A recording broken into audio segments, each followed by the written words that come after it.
Ladies and gentlemen, today we invite you to uncover the bear's secret.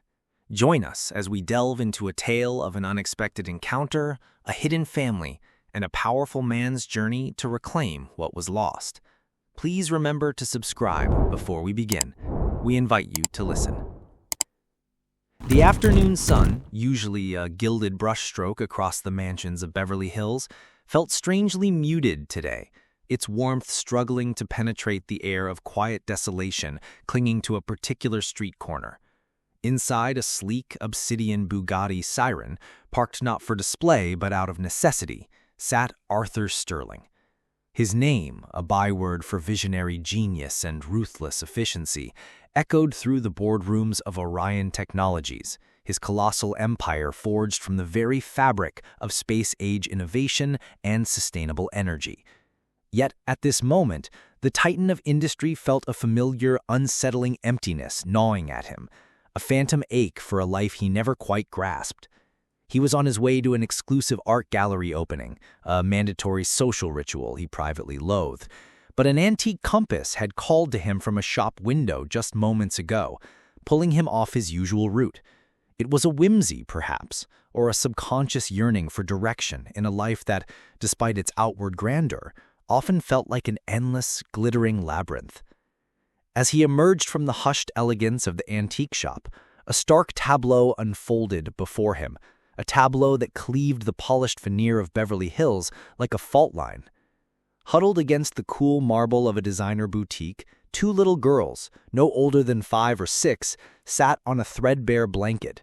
Their clothes, though clean, were faded and ill-fitting, a stark testament to a life far removed from the manicured lawns and designer labels surrounding them. The older girl, Lily, had hair the color of sun-bleached wheat, falling in wisps around a face that was too small, too fragile for the burden of its expression. Her eyes, though, were what truly arrested Arthur. A startling deep cerulean, they held an ancient sadness, a wisdom far beyond her tender years, and a flicker of something profoundly, unsettlingly familiar. Beside her, Daisy, with a mop of unruly brown curls, clutched a truly ancient plush teddy bear. Its once fluffy fur was matted and worn, its button eyes chipped, yet Daisy held it with an almost fierce tenderness, as if it were the last anchor in a turbulent sea. Arthur, a man whose life revolved around precision and predictable outcomes, found himself rooted to the spot. He'd seen poverty, of course, during his philanthropic ventures, but rarely had it appeared so stark, so vulnerable amidst such ostentatious wealth. His gaze lingered on the bear. It wasn't a toy to be discarded, but cherished. What could compel children to part with such a treasured possession? He approached slowly, his usual brisk stride softening. The girls flinched, like startled birds, their small bodies tensing. Lily pulled Daisy closer, her blue eyes wide with a mixture of apprehension and a nascent, desperate hope. "Hello," Arthur said, his voice, usually resonant with authority, surprisingly gentle. "What are you selling?" Lily, after a moment of hesitation, her voice a reedy whisper, barely audible above the hum of passing luxury cars, replied, Our bear, for Mama's medicine." Her small hand, chapped and grimy, gestured vaguely towards the worn toy. Arthur's heart, a muscle usually armored by years of corporate battles, felt a surprising pang. "Your mother is sick?" he asked, his brow furrowing. He pulled out his wallet, a sleek leather rectangle that felt incongruously heavy in his hand. "How much are you selling it for?" Lily looked down, her small shoulders slumping. "Whatever you can give, mister." He extended a handful of crisp $100 bills. "This much," he said, pressing the money into her reluctant palm. Her eyes widened, a flicker of pure, unadulterated shock replacing the fear. Daisy, sensing the transaction, clung tighter to the bear, her lower lip trembling. "No, Daisy," Lily murmured, stroking her sister's hair. "We have to, for Mama." As Lily reluctantly handed over the worn bear, Arthur felt a strange current pass between them. It wasn't just the coldness of the plastic in his palm, but something deeper, a resonance that echoed in his very bones. He looked at Lily again, truly looked. Those eyes, they were the exact shade of cerulean as his own mother's, and uncannily, alarmingly, like those of his sister, Evelyn. Evelyn, the ghost of his past, a brilliant scientist whose life had been tragically, inexplicably extinguished years ago in a remote laboratory fire. A tragedy that had splintered his family and left an unfillable void in his carefully constructed world. A jolt, sharp and visceral, shot through him. He'd always dismissed the vague resemblances, the fleeting glimpses of familiar traits in strangers, as mere tricks of the light, the cruel mirage of grief. But this was different. This was too strong, too specific. A cold dread, laced with a desperate, impossible hope, began to coil in his gut. Where do you live?" Arthur found himself asking, the question tumbling out before he could second-guess it. His usual guardedness had completely evaporated, replaced by an urgent, almost desperate need for answers. Lily, still clutching the money, hesitated again. Her gaze darted to her sister, then back to Arthur. "On Pine Street," she finally said, her voice barely a whisper. "Apartment 3B. Arthur nodded, the location cementing itself in his mind. He watched them for a moment longer, these two small, vulnerable figures. The setting sun now cast long shadows, painting the opulent street in shades of gold and amber. But for Lily and Daisy, the light seemed to dim, their fragile hope flickering like a candle in a draught. He knew, with an unshakable certainty, that he couldn't simply walk away. The worn-out bear, clutched in his hand, felt less like a purchased trinket and more like a key to a door he didn't know existed, a door that might lead back to a past he thought was irrevocably lost. The familiar gaze in Lily's eyes wasn't just a memory, it was an echo, a silent, powerful call from a bloodline he believed was broken, forever drawing him into a mystery far deeper and more personal than any corporate takeover he had ever orchestrated. He had to know. He absolutely had to know. The worn teddy bear lay on Arthur Sterling's polished mahogany desk, a tiny, poignant island in an ocean of high-tech blueprints and financial reports. Its chipped button eyes seemed to hold the silent weight of 1,000 untold stories, echoing the familiar blue gaze of Lily. Since that jarring encounter on the streets of Beverly Hills, a restless tide had churned within Arthur. The polished veneer of his usual stoicism had cracked, revealing a raw, unyielding obsession. The phantom ache for Evelyn, his brilliant, vanished sister, now pulsed with a terrifying, exhilarating possibility. Could it be true? Could those two small girls, adrift in the urban sprawl, be the tangible threads of a past he believed irrevocably severed? The idea was both a terrifying phantom and a desperate hope, each battling for supremacy within his usually disciplined mind. He skipped the art gallery opening, the glittering social charade suddenly an unbearable burden. Instead, he retreated to his penthouse, the city lights below him mirroring the frenetic activity inside his head. Sleep offered no escape.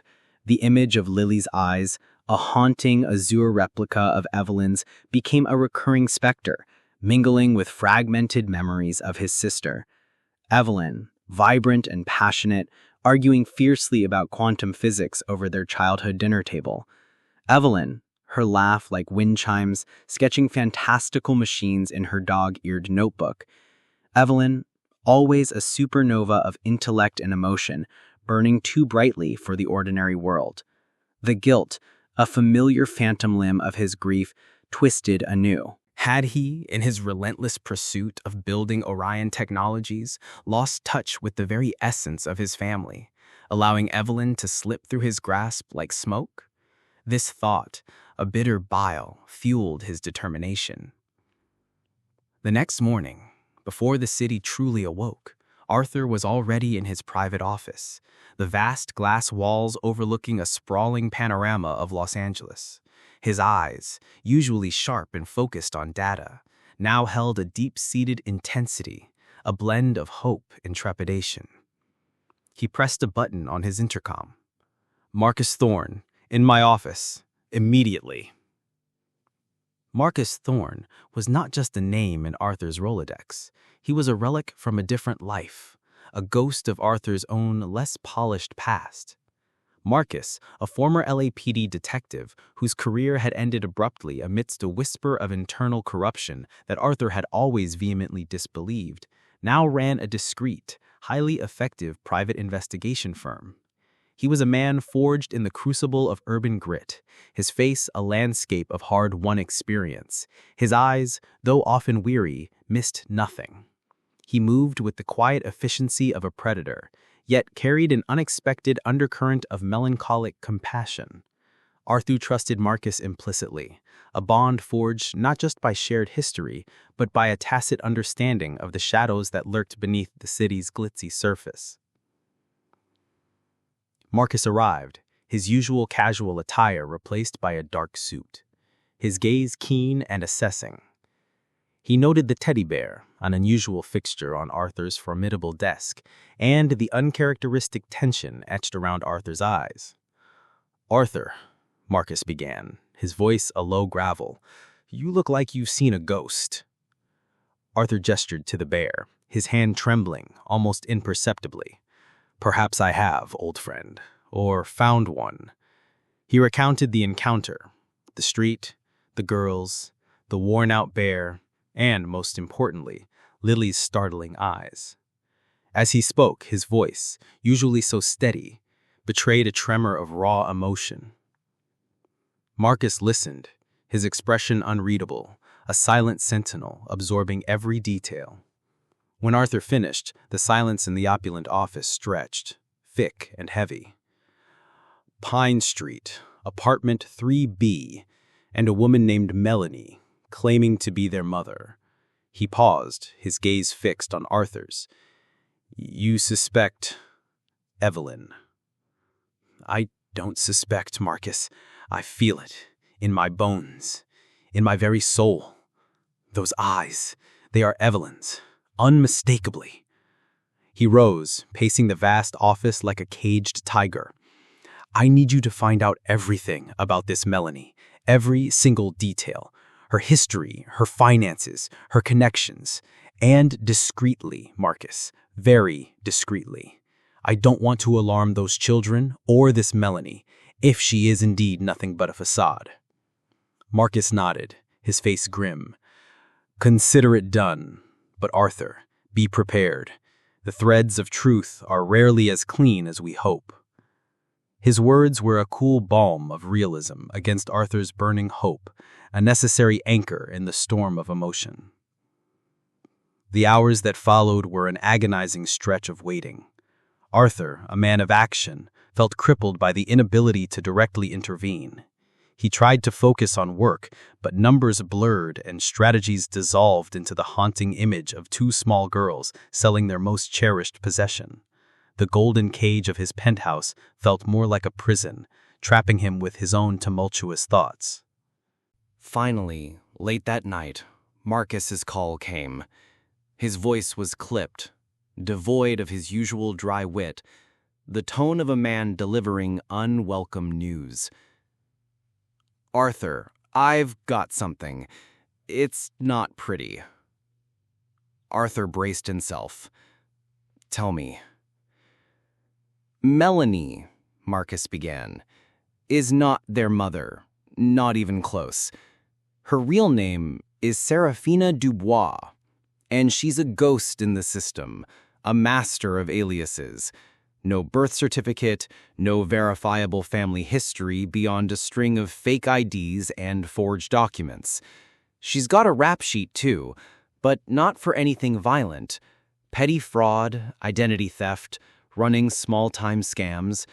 She disappears and reappears like a phantom. A cold dread seeped into Arthur's veins. "The children," he managed, his voice barely a whisper. What about them? There's no record of Serafina ever giving birth. No adoption papers, nothing. It's like Lily and Daisy materialized out of thin air when they appeared with her about 6 months ago in Los Angeles. Before that, Serafina was in Europe, dabbling in a completely different kind of scam. This sick mother routine, however, is new for her. More theatrical. Marcus paused, then continued, his voice dropping. And here's the kicker, Arthur. My contacts tell me Serafina is a low-level operative for something called the Nexus Group. The name struck Arthur like a physical blow. The Nexus Group, he repeated, his mind racing. He knew that name, whispered in hushed tones within the highest echelons of the tech world. They weren't just some common criminals, Marcus. They're rumored to be a shadow organization, a consortium of the most dangerous and elusive individuals involved in corporate espionage and intellectual property theft. They specialize in acquiring highly sensitive technological breakthroughs and selling them to the highest bidder on the black market. They dismantle entire research teams, make brilliant minds disappear. Precisely, Marcus confirmed, his voice brave. They're ghosts themselves, highly compartmentalized. Serafina's role would likely be as a distraction, a smokescreen, a face that elicits sympathy while the real operation moves unseen. She uses these children, Arthur, as bait. Arthur's hand clenched around the phone, his knuckles white. The image of Lily's innocent, trusting face, Daisy's desperate clutch on the bear, burned into his mind. They were pawns. Worse, they were likely prisoners in plain sight. A wave of profound anger, cold and sharp as a surgeon's scalpel, washed over him, swiftly displacing the earlier hope. This wasn't just about finding his family. It was about rescuing 2 innocent souls from the clutches of a monstrous organization. So these children, Arthur said, his voice now a low, dangerous growl, were strategically placed, used. And the familiar eyes, Marcus, they can't be a coincidence. If Evelyn was indeed working on something that significant, something Nexus would target. It's a long shot, Arthur, but it's the only lead we have to her, and to those kids' real parentage. Arthur ignored the warning. He felt a primal instinct taking over, a drive far older and stronger than any corporate ambition. He looked at the teddy bear on his desk, its worn fur a silent testament to stolen childhoods. This wasn't just about Evelyn anymore. This was about Lily and Daisy, and about a powerful and insidious enemy lurking in the shadows of his city, an enemy that had dared to touch his blood. Marcus, Arthur commanded, his voice now a cold, steel-edged pronouncement. I want every single resource, every last contact focused on the Nexus Group. I want to know their every move, their every whispered secret. And I want to find Evelyn Sterling, alive. And those girls, Marcus, are coming home, to me. The line clicked dead, but the echo of Arthur's determination filled the room, crackling with an almost tangible energy. The game had changed. What began as a whim, a faint flicker of recognition, had ignited into a raging inferno. Arthur Sterling, the solitary titan, was no longer just chasing shadows. He was hunting down a ghost, a memory and a brutal truth that linked his lost sister directly to the dark heart of the city's underworld.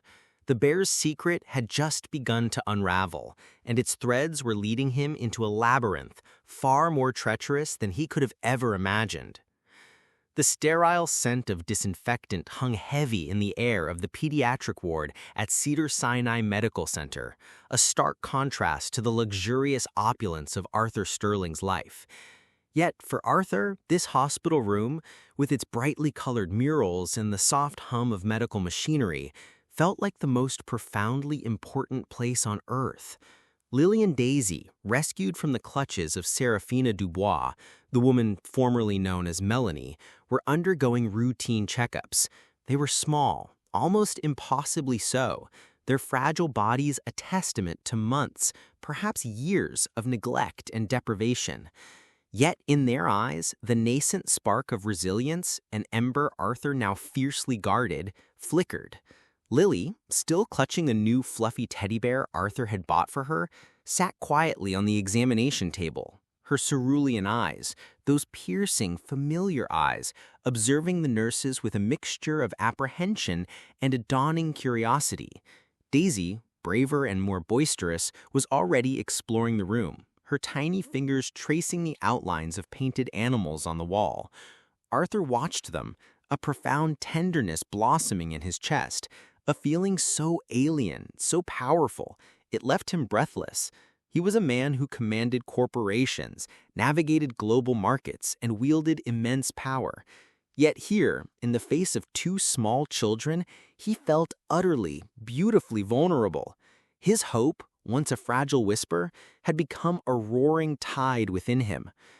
The legal process to remove Lily and Daisy from Serafina's custody had been swift, thanks to Marcus Thorne's meticulous dossier and Arthur's unparalleled influence. Serafina, stripped of her deceptive veneer, was now incarcerated, awaiting trial. But the truth about Lily and Daisy's parentage remained shrouded in a fog of deceit and tragedy. Arthur knew, deep in his gut, that the answers lay with Serafina, the ghost with 1,000 faces. The next day, Arthur, accompanied by Marcus, walked into the stark, unforgiving confines of the interrogation room at the Los Angeles County Jail. The fluorescent lights hummed, casting a pallid glow on Serafina Dubois. She sat slumped, her defiance having crumbled into a bitter resignation. Gone was the sickly, sympathetic Melanie. In her place sat a hardened woman stripped bare of her pretenses, her face a canvas of resentment and fear. "Serafina," Arthur began, his voice calm, but with an underlying current of steel that made the room feel colder. "We know everything about you, your aliases, your scams, your association with the Nexus Group, but that's not why we're here. We want to know about the girls, Lily and Daisy.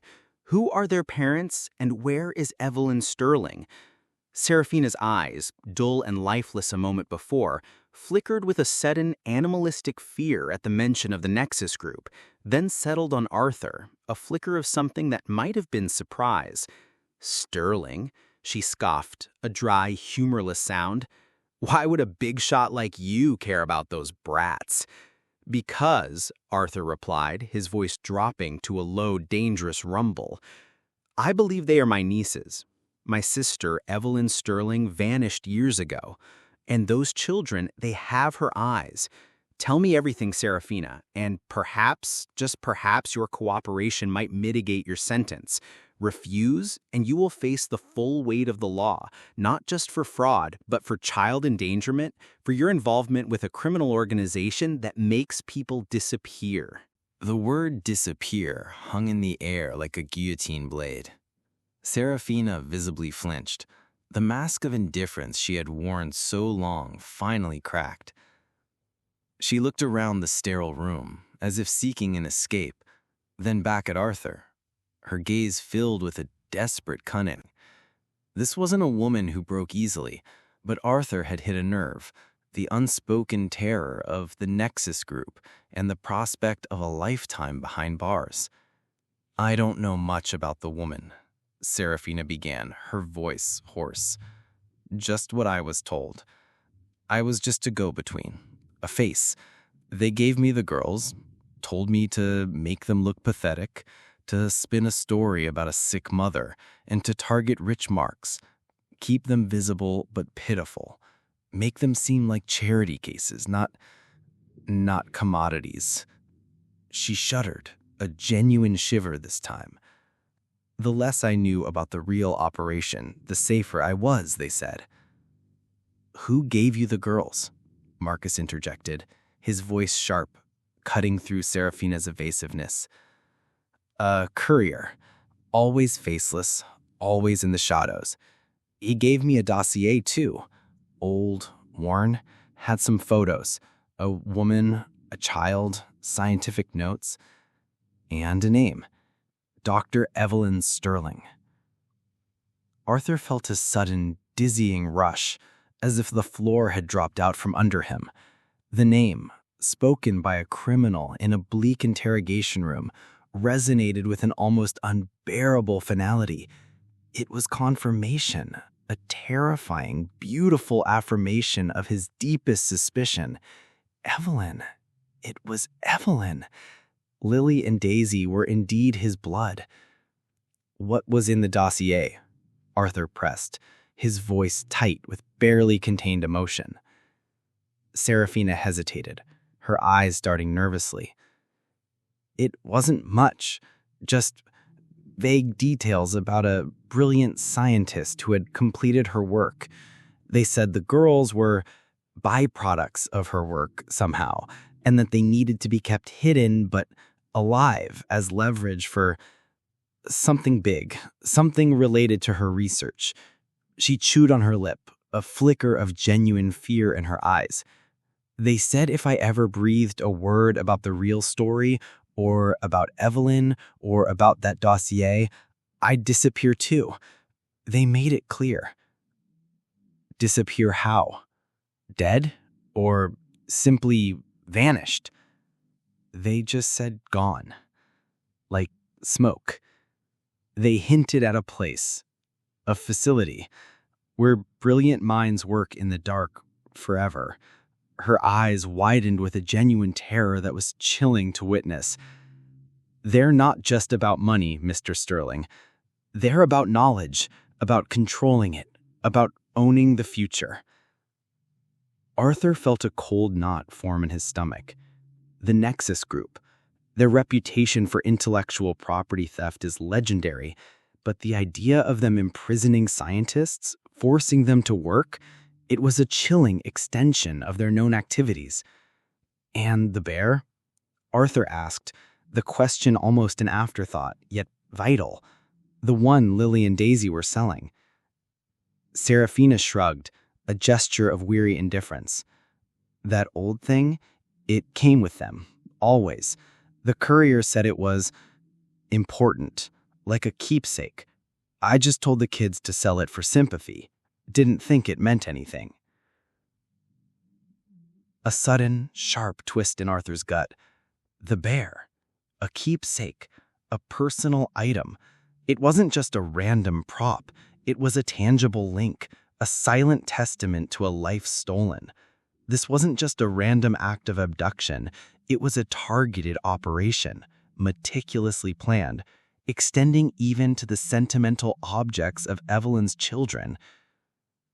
The interview ended abruptly. Serafina, having delivered her terrifying truths, retreated into herself, a defeated figure against the harsh backdrop of the interrogation room.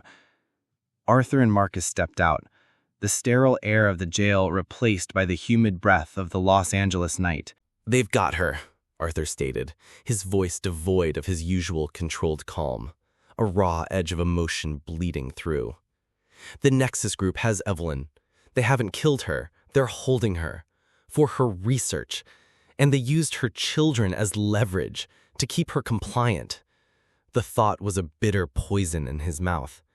The image of Lily and Daisy, sweet and innocent, being exploited by such monstrous individuals, ignited a firestorm within him. Marcus, ever the pragmatist, nodded. "It fits their modus operandi. They don't just steal the research, they steal the researchers. And they're meticulous. The staged accident, the disappearance, it all points to a carefully orchestrated plan to make Evelyn vanish without a trace, while keeping her alive and working for them." He paused, his gaze thoughtful. "But why release the children? Even to a puppet like Serafina, why not keep them completely locked away?" Arthur's mind raced, piecing together the fragmented puzzle. Leverage. They needed Evelyn to know they had them. A constant threat, a psychological chains that kept her producing.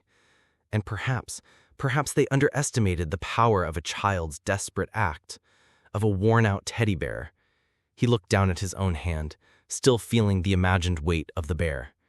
They underestimated the bond of family, Marcus, and they underestimated me. A new resolve, cold and absolute, settled over Arthur. His quest had transformed from a search for a ghost into a rescue mission, a desperate race against time. The initial shock of finding his nieces had now crystallized into a singular, unwavering purpose: bring Evelyn home, bring the family back together, and dismantle the Nexus Group, piece by agonizing piece, for daring to touch what was his. The battle lines were drawn, and Arthur Sterling, the quiet titan, was ready to wage war. The revelation from Serafina Dubois had ignited a wildfire within Arthur Sterling. His penthouse, once a sanctuary of quiet power, had transformed into the strategic command center for a war he never anticipated fighting. The teddy bear, a silent witness to stolen innocence, still rested on his desk, a now stark reminder of the fragile lives depending on him. He was no longer just the CEO of Orion Technologies. He was a brother on a desperate quest, a protector fueled by a rage as cold and sharp as the mountain air after a storm. Lily and Daisy, meanwhile, blossomed under the gentle care of the nurses at Cedars-Sinai. Arthur visited them daily, sometimes for hours, watching them play, listening to their soft giggles, feeling the inexplicable pull of their shared blood. Lily, still reserved, would sometimes offer him a small, fleeting smile, a fleeting glimpse of Evelyn's light. Daisy, the more effusive of the two, would often clamber onto his lap, her tiny hands exploring his expensive suit jacket, her innocent questions a balm to his tormented soul. Their presence was a constant, poignant counterpoint to the darkness of his investigation, a beacon guiding him through the encroaching shadows. Marcus Thorne, a man whose life had been etched by the grim realities of the underworld, was a whirlwind of relentless efficiency. His network, like a spider's web woven through the city's underbelly, hummed with activity. Leads, previously dormant, now sparked to life. The Nexus Group, a name whispered in fear and speculation, was finally beginning to yield its secrets. "They're a hydra, Arthur," he stated one evening, the lines round his eyes deeper than usual, the shadows beneath them like bruised fruit. They were in Arthur's private study, surrounded by digital maps and cryptic diagrams projected on a vast screen. Cut off one head and two more appear, but we're seeing patterns now. Similar disappearances, all high-level specialists in nascent fields, quantum computing, biogenetics, advanced AI, always a staged accident or a sudden relocation. Their motive isn't just stealing the blueprints, they're stealing the researchers. And they're meticulous. The staged accident, the disappearance, it all points to a carefully orchestrated plan to make Evelyn vanish without a trace, while keeping her alive and working for them. And Evelyn, Arthur interjected, his voice sharp, was at the forefront of her field. Her work on quantum applications in medicine was revolutionary. They wouldn't just steal her research, they'd steal her to complete it. Exactly, Marcus confirmed, pulling up a holographic projection of complex schematics. We've cross-referenced Evelyn's old research notes, the ones from your family estate. Incredible work, by the way, Arthur. Her private lab, the one you thought was destroyed in that fire, was a front, a decoy. My team found discrepancies in the fire marshal's report, inconsistencies in the structural damage. It was too neat, too complete, a perfectly executed illusion. Arthur felt a chill creep up his spine. So the fire, it was a staged event, a theatrical exit for Evelyn? Precisely, Marcus affirmed, and the most unsettling part, we've managed to trace a series of highly encrypted communications originating from a secure server farm linked to Nexus that explicitly refer to Evelyn's project. They call it Project Nightingale. Project Nightingale. The name, innocent and poetic, felt like a cruel irony in the context of Evelyn's forced servitude. It spoke of beauty trapped, of song compelled. A fresh wave of fury, cold and unrelenting, washed over Arthur. And who is leading this macabre orchestra? Arthur demanded, his voice a low growl. Who is the architect behind Nexus? Marcus's expression darkened. That's the ultimate ghost, a figure known only as the maestro in their inner circles. But we've got a new lead, a strong one, thanks to an old informant who owed me a very big favor. He pointed us towards Sebastian Thorne. The name hit Arthur with the force of a physical blow, a sudden, brutal shockwave. Sebastian Thorne. Not just a name from Evelyn's past, but a ghost from his own. Sebastian Thorne had been a brilliant, albeit morally bankrupt protege of his father's. He'd worked briefly at Orion Technologies years ago, a wonderkind with a venomous ambition, before Arthur had personally unearthed his embezzlement and corporate sabotage, leading to Thorne's spectacular downfall and public disgrace. Thorne had vanished after that, leaving behind a trail of bitterness and a simmering vendetta against the Sterling family. Thorne? Arthur scoffed, disbelief battling with a dawning horror. But he was a snake, a petty thief, not the mastermind of a global black market for intellectual property. People change, Arthur, Marcus said with a flat voice. Or rather, their ambitions evolve. Thorne always had a mind like a razor, but no compass. After his fall from grace, he disappeared into the shadows, learned to play a different game.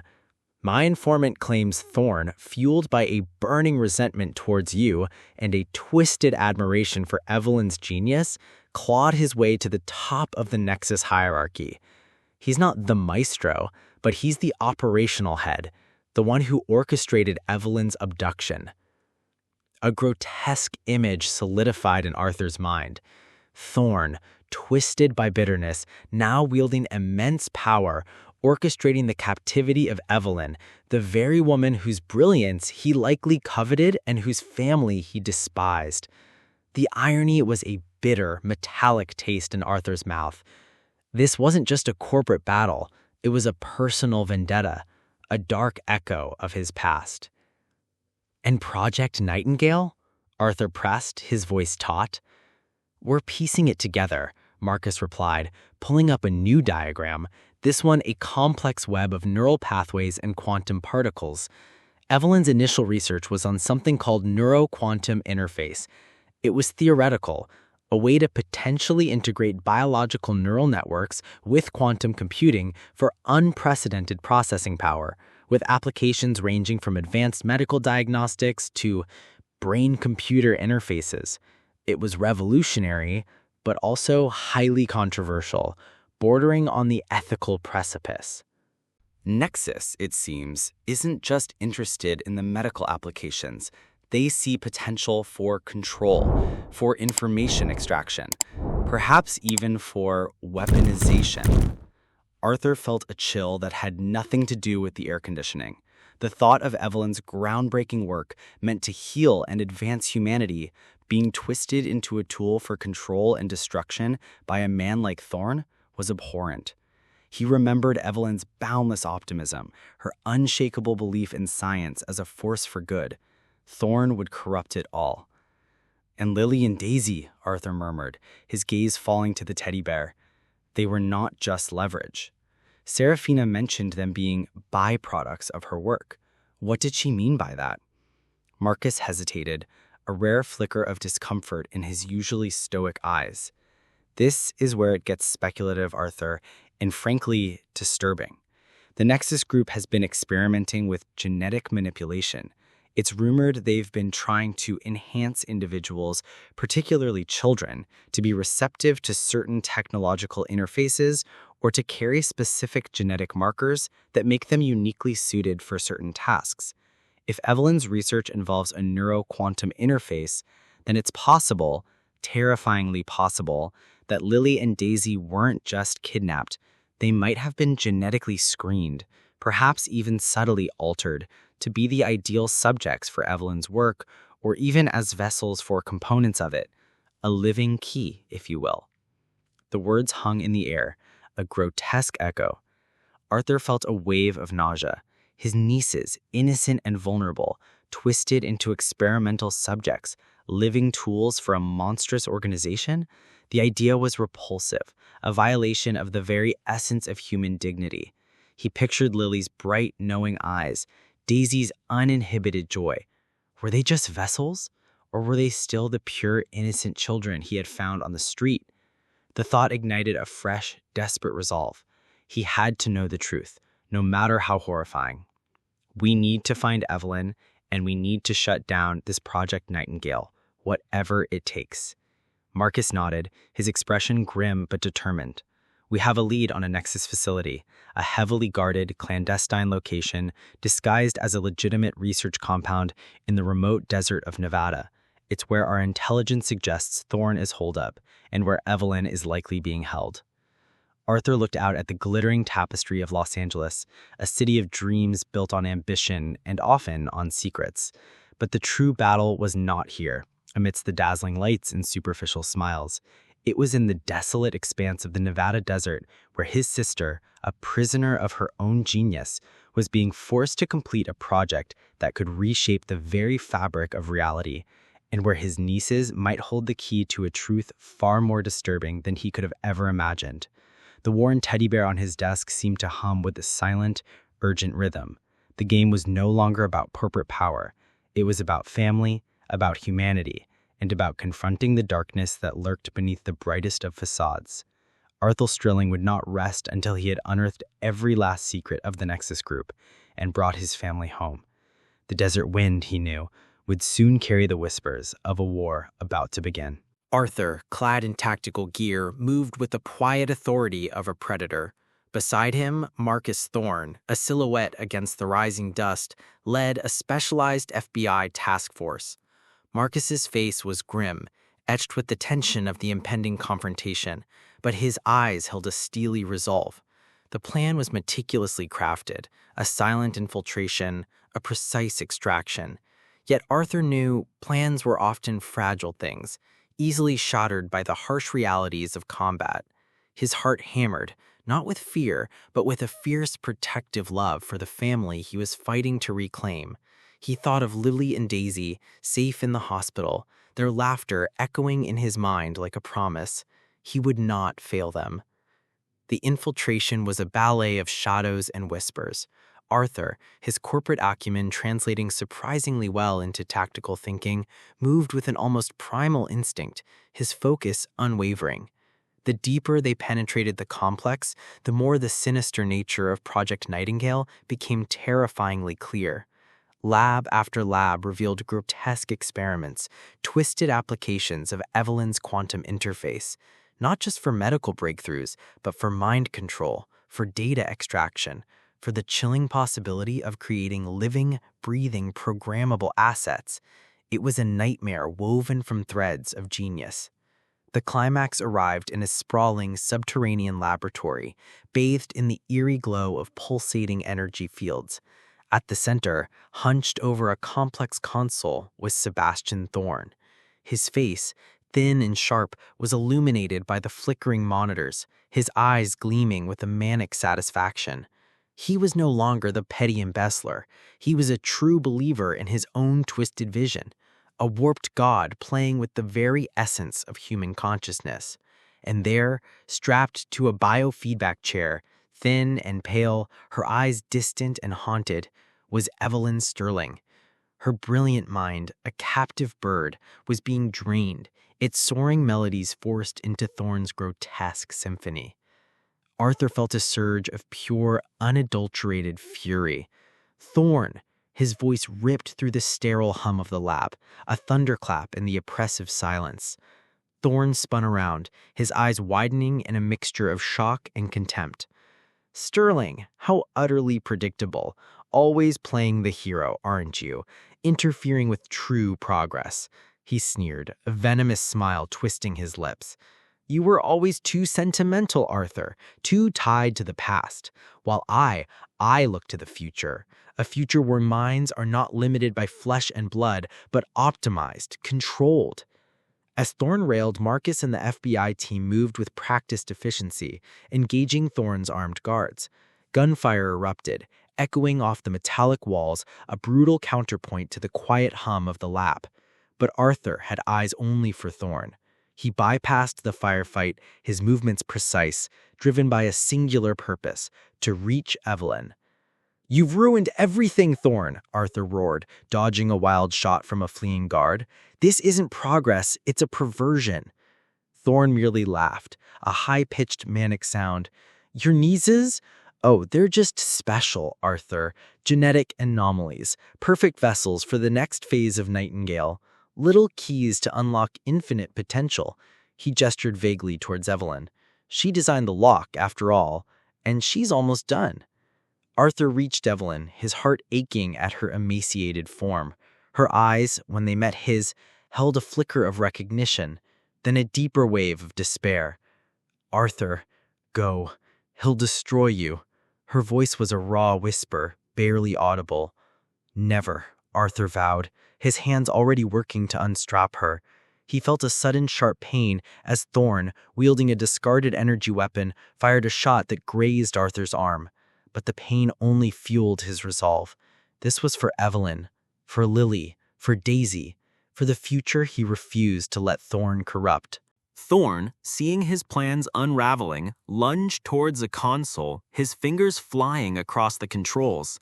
"If I can't have Nightingale, no one will," he shrieked, intending to initiate a self-destruct sequence to bury his dark secrets and Evelyn's genius forever. But Marcus, a blur of motion, intercepted him. A fierce, brutal hand-to-hand struggle ensued.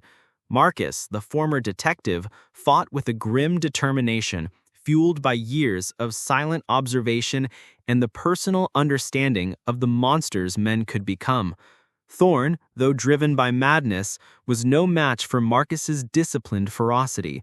With a final, decisive move, Marcus disarmed Thorn and slammed him against the console, rendering him unconscious.